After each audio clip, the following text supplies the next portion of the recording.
Don't move. Is it scary being an FBI agent? Hello and welcome, passionate fans of horror, scares and mystery. I'm very pleased to say that 2024 is shaping up to be a fantastic year for this exciting genre. Now, I just wanted to present you with a quick rundown of the most eagerly awaited films on my personal list for what remains of this year.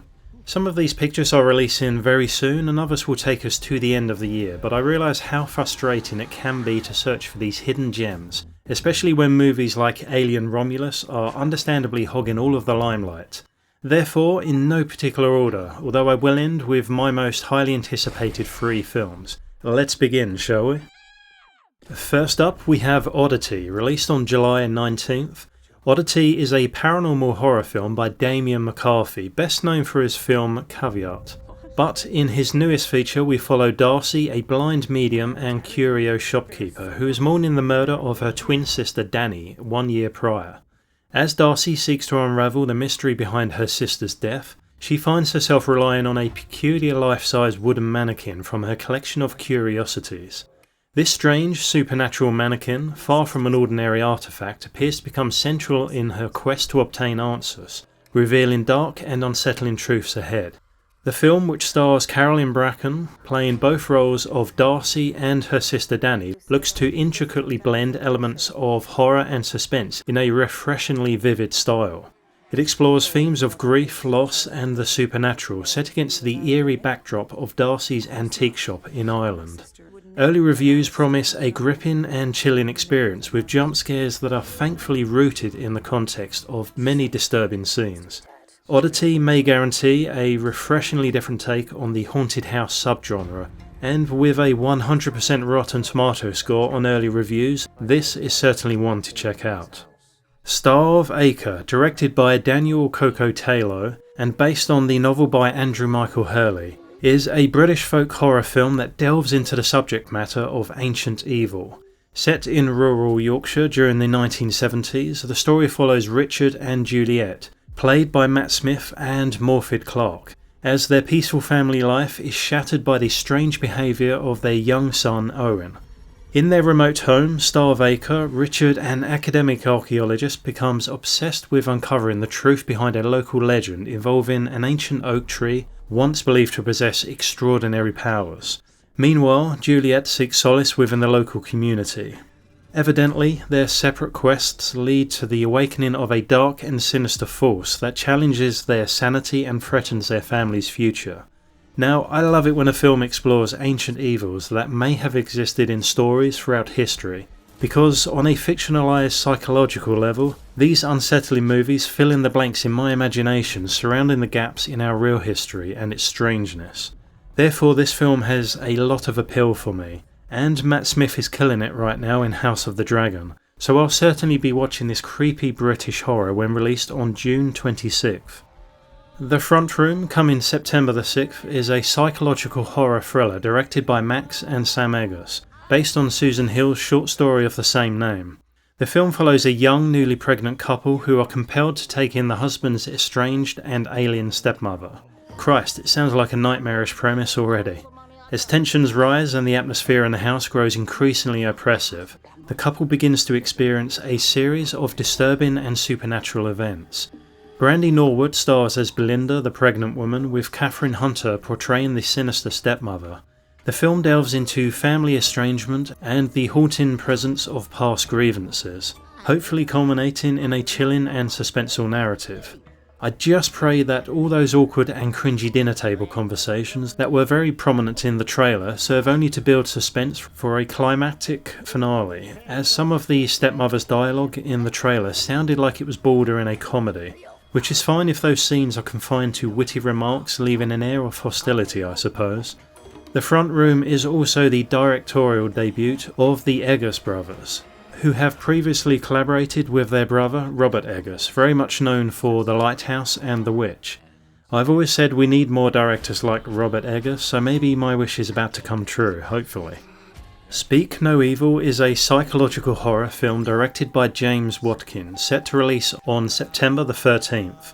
It is a remake of the 2022 Danish film, but this story follows an American family, Ben, Louise and their daughter, played by Scoot McNairy and Mackenzie Davis, who are invited by a British family they befriend on holiday to spend the weekend at their country estate. What starts as a seemingly idyllic getaway quickly devolves into a psychological nightmare as the American family realises their hosts Paddy and Kira, played by James McAvoy and Ashlyn Francioski, harbour dark and sinister intentions. The tension escalates as the strange and eerie occurrences unfold, revealing the host's malevolent nature. The way this trailer approaches concerns of trust and deception leading into a chilling battle for survival is nothing new, to be honest, but it's James McAvoy's damn right believability and ability to shock us that becomes the main selling point here. If James's performance in 2016 Split is anything to go by, then Speak No Evil could be an intense experience from Blumhouse Productions, even if it does rely on those familiar tropes to set up a story. Never Let Go, set to release on September the 27th, is a perfect example of why Hollywood should never roll their eyes at the horror genre, and what happens when an intelligent script with a very simple premise is brought to life in such a fashion, with the lead actress taking the role most seriously. Directed by Alexandre Aja, the film stars Halle Berry as a mother who, along with her twins, is trapped in a remote cabin haunted by an evil spirit. To protect themselves, the family are forced to remain physically connected at all times using ropes. However, when one of the boys begins to doubt the existence of the malevolent force, their bond unravels, igniting a terrifying fight for survival. I adore it when a horror film becomes a gripping exploration of fear and survival, with Berry's character pushed to extreme lengths to protect her children, as is most sincerely demonstrated in the trailer. Berry has discussed the intense preparation and method acting she undertook for the role, highlighting the film's raw and challenging nature. The cinematography is perfect for setting the mood and ambiguity of the evil presence, as it feels captivating and foreboding. I also appreciate the plot device of the physical attachment with rope, as it adds layers of suspense similar to that of the way silence was used in A Quiet Place. Never Let Go is another standout for me for sure. Trap may be my least anticipated film on the list due to the cliched riddled trailer and its heavy teen appeal. However, this thriller, set to release on August the 2nd and directed by M. Night Shyamalan, does have some attraction. The film stars Josh Hartnett and Ariel Donahue as a father and his teenage daughter who attend a pop concert. Their night takes a terrifying turn when they realise they are trapped in a sinister event orchestrated by a serial killer. The twist is purposely revealed in the trailer, in which the father is actually the killer, and therefore the film undoubtedly focuses on his escape under a suspenseful ticking clock. The film is being described as a mix of Silence of the Lambs and a concert thriller, which is probably something we've never heard before, right? But I am interested to see what characteristics of Shyamalan's work will be weaved into Trap, and whether his upcoming film will go down in history as one of his greats or one of his flops. Cuckoo is being heralded by critics as bonkers, fun, scary and just one hell of a ride. The trailer is ambiguous and rightfully hides any spoilers with its frantic pacing. Directed by Tillman Singer and scheduled for release on August 9th. The film stars Hunter Schafer as Gretchen, a 17-year-old girl who reluctantly moves from the United States to the German Alps to live with her father and his new family in a secluded resort. Soon after their arrival, Gretchen starts experiencing some disturbing events, including strange noises and bloody visions. The resort's eerie atmosphere then intensifies with the presence of Mr. Kronig, her father's enigmatic boss, who shows an unusual interest in Gretchen's mute half-sister Alma. As Gretchen investigates, she uncovers a dark family secret that adds to the terror of her new surroundings. The film unquestionably portrays a mix of psychological horror and body horror, drawing comparisons to classics like The Shining, but with its own unique twist, we are told. Other than that, it is very hard to dissect Cuckoo any further for the purpose of a short summary, but I think we can all agree this film looks absolutely thrilling beyond any doubt, and is a must-watch for any sensible horror fan. Heretic, a horror thriller directed by Scott Beck and Brian Woods, is set to release on November the 15th. The film stars Hugh Grant, Sophie Thatcher and Chloe East. The story centres on two young missionaries who encounter a diabolical man named Mr. Reed, played by Hugh Grant, who would have thought, after knocking on his door during a routine mission. What begins as an attempt to convert a potential follower spirals into a terrifying game of cat and mouse.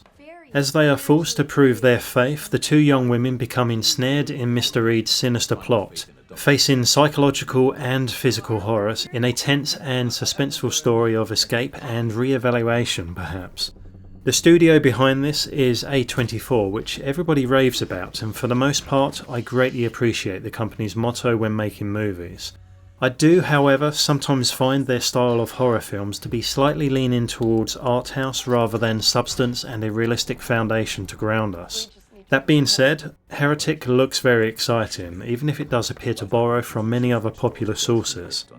Longlegs, now we're talking. This treasure, directed by Osgood Perkins and starring Nicolas Cage, is a chilling horror thriller set to release on July the 12th. The film follows FBI agent Lee Harker, played by Micah Monroe, who is a recruit assigned to an elusive and complex serial killer case. As Harker delves deeper into the investigation, she uncovers evidence of occult practices and a personal connection to the ruthless killer, leading her on a race against time to prevent more innocent lives from being taken. Nicolas Cage plays the enigmatic and possibly occult-linked killer, whose gruesome methods have left a trail of horror and misery. The film's atmosphere is heavy with claustrophobic dread, enhanced by its disturbing and bloody imagery, and that's putting it mildly. Longlegs promises to be a gripping and terrifying experience, blending high art with intense psychological horror. And as most of us know, it is already garnering extremely positive early reviews for its stylish and haunting execution. I'd have to say that Longlegs easily falls into my top 3 most anticipated films of 2024, and if judging the early reviews alone, I think this film would disturb us in ways we haven't experienced in many years. Nosferatu. Well, what can I say about this that I haven't already expressed in my other videos dedicated to this extremely auspicious film? It is directed by Robert Eggers and is a highly anticipated remake of the 1922 silent horror classic. Set to release on December the 25th, the film stars Bill Skarsgård as the eerie vampire Count Orlok, who becomes obsessed with a young woman played by Lily Rose Depp. This gothic tale will delve deep into obsession and terror, portraying the devastating impact of Orlok's infatuation and presence in the fictional city of Wisborg, Germany. Aside from the film's glaringly obvious beautiful cinematography and unique lens and filters, the film also features a notable cast including Nicholas Hoult, Willem Dafoe, Emma Corrin and Aaron Taylor-Johnson. Eggers, known for his meticulous and atmospheric filmmaking in The Witch and The Lighthouse, will undeniably bring his signature style to this retelling, promising a visually striking and haunting experience for those aficionados of classic and gothic horror pictures, as well as modern audiences eager to experience something with a little more taste and sophistication than the usual contemporary releases. December is a longer wait than the other films on this list, but one that I'm sure will be worth it. Last but not least is Alien Romulus, directed by Fede Alvarez and set to release on August the 16th. If this one interests you, then please go watch my other videos exploring the theories based on trailer elements, as well as my discussions on whether this film could leave a lasting impression on us, or, well, maybe not. For now, I'll simply say that Alien Romulus delves into the haunting depths of space horror between the first 2 iconic Alien films. The story follows a group of young space colonisers / salvagers who discover a derelict Wayland space station only to awaken the universe's most terrifying life form, the Xenomorph. As they fight for survival, their journey highlights the fragile line between hope and despair, exploring the profound fears and resilience of the human spirit in the face of unimaginable horror. Starring Kaylee Spaney and Isabella Merced, Alien Romulus aims to revive the chilling essence of the original franchise. Now, I will say this, above any other film I can think of, Romulus has the potential to either win over an army of die-hard fans from multiple generations, or it may also place the final nail in the coffin, so to speak, for a beloved franchise that many would argue is hanging on by a thread at this stage. Although many aspects of the trailer impress me, I go in with cautious expectations, but I will be there on day one for the simple fact that this is Alien. And the allure is only measurable by the love I have for a franchise that shaped my childhood and many others. So fingers crossed that all of these films live up to positive expectations. But one thing I'm sure we can all agree on is that this year has seen a huge turnaround and increased interest in the horror genre. I always try to remember how important it is to support our cinema industry, and I'm truly thankful that this year I can do it in a way that allows me to enjoy new and exciting additions to my favourite genre. I would love to hear what your top 5 anticipated films of the year are, and maybe I missed something amazing from the list. So please let us know and stay entertained in the meantime, folks. See you next time.